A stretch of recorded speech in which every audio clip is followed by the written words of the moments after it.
If you've been watching Pierre Poilievre go after Mark Carney lately, you might have noticed something hilariously awkward. It's like watching someone show up to a party with a playlist from last year's hits, completely oblivious that everyone's moved on. Poilievre's throwing punches, landing them in what he thinks are devastating blows, but Carney's just standing there basically unbothered, and the crowd's kind of confused about why we're still talking about stuff from 13 months ago. The Conservatives are running a 2024 playbook in a 2025 game, and folks, the scoreboard is not looking good for them. This isn't just political miscalculation, this is a masterclass in how quickly the ground can shift underneath you when you're too busy celebrating yesterday's victories to notice today's completely changed battlefield. Let's talk about why everything Poilievre is saying sounds like he's reading from old notes, and why that might be the biggest gift Mark Carney could have asked for. Picture this. For most of 2024, the Conservatives were absolutely cruising. Poll numbers that would make any political strategist weep with joy. The Liberals looked like they were in a death spiral. Trudeau's approval ratings were somewhere between root canals and airport security lines. The Conservative war room probably had champagne on ice and victory speeches written in multiple drafts. They were counting down to what seemed like an inevitable coronation, not an election. Every attack landed, every scandal stuck, every Liberal stumble was another nail in the coffin. Life was good if you were wearing Conservative blue. But here's the thing about politics, it's got the stability of a house of cards in a windstorm. Fast forward to now, and suddenly there's this Mark Carney guy, and he's not playing by the rules that worked so beautifully against Trudeau. The attacks that absolutely devastated the Liberals for months are bouncing off Carney like he's coated in political Teflon. And Poilievre's team seems genuinely confused about why their greatest hits album isn't topping the charts anymore. Let's break down what's actually happening here, because it's kind of fascinating in a watch a strategy implode in real time kind of way. The Conservative attack machine spent years, literally years, perfecting their assault on Justin Trudeau. They knew exactly which buttons to push. Trust fund kid, out-of-touch elite, drama teacher who stumbled into power, more interested in photo ops than policy. These weren't just attacks, they were a carefully constructed narrative that resonated with millions of Canadians who were genuinely frustrated with the cost of living, housing prices, and a general sense that government didn't get their struggles. And it worked. Spectacularly. Trudeau became possibly the most unpopular Prime Minister in modern Canadian history among certain demographics.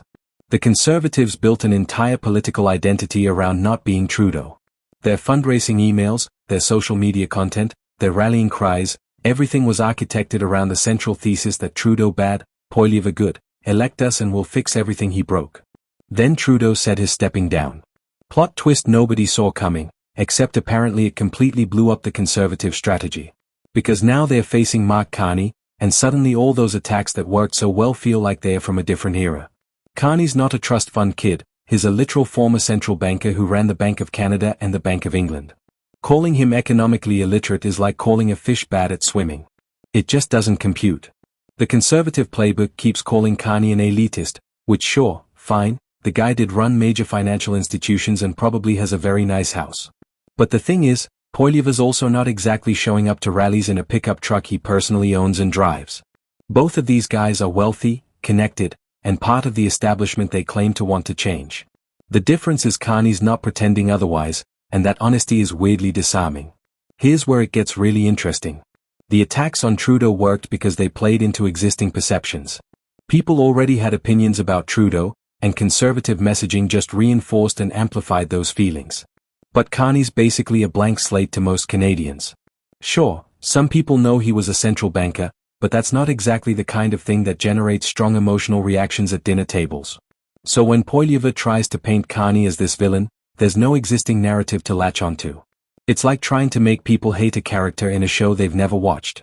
The Conservatives keep bringing up Carney's connection to Trudeau, which makes sense strategically. Tie the new guy to the old guy everyone dislikes, hope the negative association sticks. But it's not working the way it should, and there's a simple reason why. Voters aren't stupid. They can tell the difference between Justin Trudeau and Mark Carney. One of them has been Prime Minister for nearly a decade with all the baggage that entails.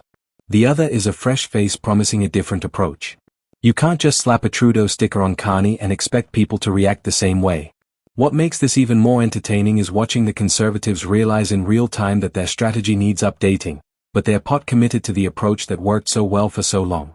It's like they spent years learning to speak French, got really good at it, and now they're in Spain wondering why their French isn't as effective. The language changed, guys. Time to adapt. There's also this delicious irony in the whole situation. The Conservatives spent months, maybe years, saying Trudeau needed to go, that he was the problem, that a new leader would change everything. And now that he's actually stepping aside and the Liberals have new leadership, the Conservatives are finding out that maybe Trudeau wasn't their only advantage. Maybe a significant chunk of their support was anti-Trudeau rather than pro-Conservative. And that's a terrifying realization for any political party. Carney's doing something really smart that Trudeau never quite managed. He's refusing to engage with the attacks on the terms Poilievre sets. When Poilievre calls him an elitist, Carney doesn't get defensive or try to prove he's a regular guy. He just pivots to policy and vision. It's political aikido, using the opponent's energy against them. And it's working because voters are frankly exhausted from years of political mudslinging and might actually be hungry for someone who talks about ideas instead of insults. The Conservative critique that Carney's just Trudeau 2.0 also falls flat because, and this is crucial, people who hated Trudeau are still going to vote Conservative regardless. Those voters are locked in. The battle now is for the people in the middle, the ones who were disappointed with Trudeau but aren't necessarily sold on Poilievre either. And those voters are looking at Carney and seeing someone different enough to give the Liberals another look. Think about it from a regular voter's perspective. You've spent years hearing about how terrible Trudeau is. You maybe agree with some of it. Housing is unaffordable, groceries cost too much, things feel harder than they should. The Conservatives promise to fix it all. But then Trudeau leaves, and suddenly there's this new guy who actually has serious economic credentials and is talking about specific policies rather than just complaining about the current situation. That's intriguing. That's worth listening to. And that's exactly what the Conservatives didn't want. Poilievre's stuck because doubling down on attacks that aren't working makes him look out of touch, but pivoting to a completely new strategy means admitting the old one failed. It's a lose-lose situation of their own making. They built their entire brand around being the anti-Trudeau party, and now that Trudeau's exiting stage left, they're realizing they maybe should have built something more substantial. The time-warp quality of Conservative attacks is becoming a meme in political circles. Every time Poilievre brings up something Carney said or did in 2024 or earlier, it just reinforces that he's fighting yesterday's battles. Meanwhile, Carney's talking about 2025 and beyond, about where Canada's going, about the future of the economy and climate policy and international relations.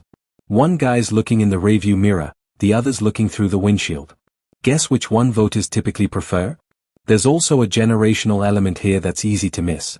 Poilievre's style, the aggressive opposition leader thing, the constant attacks, the framing of everything as Trudeau's fault, that worked really well in a specific political moment. But political moments pass. Voters evolve. What felt cathartic and necessary in 2024 might feel tired and old in 2025. Carney represents something different, not necessarily better, but different. And different is powerful when people are exhausted from the same old. The Conservatives are learning a brutal lesson that many political parties have learned before them. Opposition is easy. Governing is hard. But you know what's even harder? Transitioning from opposition mode to actually presenting a compelling alternative when the target you've been shooting at for years suddenly isn't there anymore. It's like training for months to box one specific opponent, learning all their tells and weaknesses, and then showing up to the ring and finding out you're fighting someone completely different. All that preparation, and it doesn't apply. What makes this particularly painful for Conservatives is that they were so close. The election everyone assumed was coming would have been a massacre in their favor. But politics isn't baseball. You don't get points for being ahead in the polls before the game starts. And now the game's changed, the opponent's changed, and suddenly that commanding lead doesn't look quite so commanding anymore. So here we are, watching Pierre Poilievre try to run a 2024 campaign in 2025, and it's not working. The hits aren't landing. The outrage isn't catching fire. The narratives that seemed so devastating a few months ago feel stale and recycled. And the longer the Conservatives take to realize they need a new approach, the more time Carney has to define himself on his own terms rather than theirs. If you're enjoying watching Canadian politics go through this absolutely wild transformation in real time, you need to subscribe to Canadian Insights because we're covering every twist, turn, and faceplant as it happens.